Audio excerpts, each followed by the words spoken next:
I've always wondered what it would feel like to walk through the greatest library that ever existed.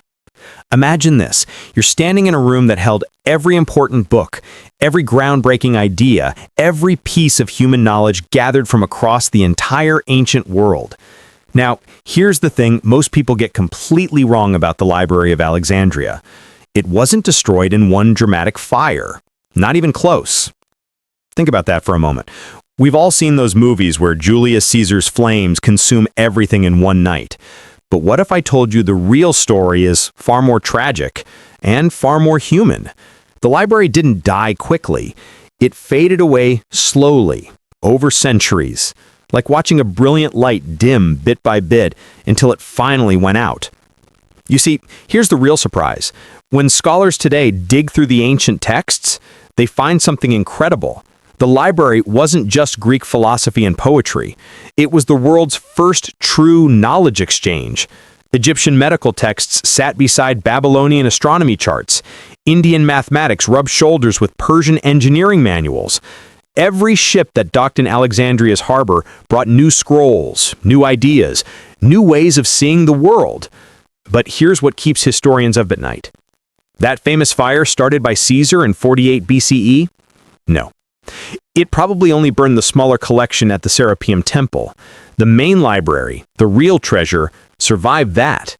No, the real destruction came later, much later.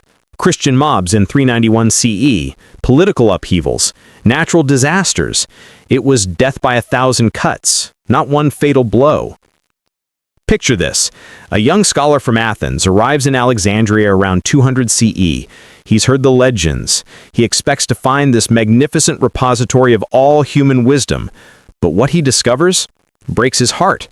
Shelves are half empty. Many scrolls have crumbled from age. The only great scholars have scattered. The Golden Age was already fading, long before the final curtain fell. Now, here's the part that really changes everything. Many works we thought vanished forever actually survived. How? Through copies. Copies made by visiting scholars, copies traded along ancient trade routes, copies hidden away in monasteries across Europe and the Middle East. So what did we really lose? Not just individual books, but something far more precious. We lost the connections.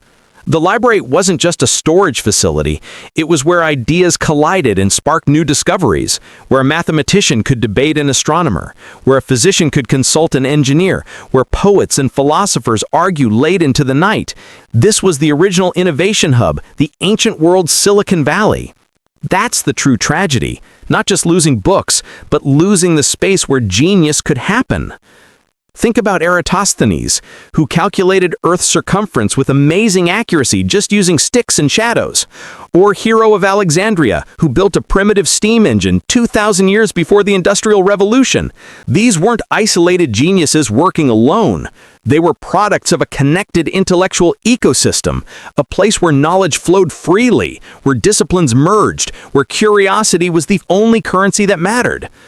So here's the question that haunts me. What would our world look like today if that flame had never dimmed? How many diseases might have been cured centuries earlier? How many technologies might we have today that we're only now discovering? How many human lives might have been saved? We can't just measure loss in books burned, but in futures that never happened. Now, here's the uncomfortable truth for our time. We're building our own digital Alexandria right now. The internet holds more knowledge than ever before, but it's fragile. Servers crash. Formats become obsolete. Corporations rise and fall. Are we protecting not just the information, but the connections between ideas? Are we creating spaces where different minds can collide and create something new? The Library of Alexandria wasn't destroyed by fire or sword.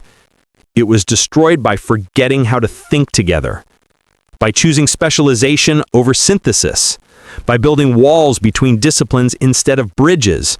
That's the real lesson from those ancient ruins. Not just what we lost, but what we must protect today. So I'll leave you with this question. In your own life, are you building walls around your knowledge, or are you building bridges? Because the next great discovery, the next world-changing idea, won't come from one isolated genius. It will come from the space where different minds meet, just like they did in Alexandria, 2,000 years ago. What connections will you make today?